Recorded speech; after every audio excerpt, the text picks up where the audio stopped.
Bərdə rayonunda özünü kanala atan psixi problemli qızını xilas etmək istəyən ata boğularaq ölüb. Reportun Qarabağ bürosunun əldə etdiyi məlumata görə hadisə rayonun Nazirlik kəndində baş verib.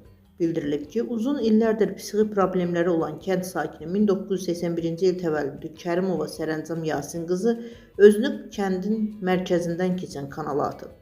Bunu görən atası 1957-ci il təvəllüdlü Kərimov Yasin Əvəzoğlu qızını kanaldan çıxarmağa çalışsa da özü suda boğularaq ölüb. Sərəncam Kərimova isə kənd sakinləri və polis əməkdaşları tərəfindən xilas edilərək sudan çıxarılıb.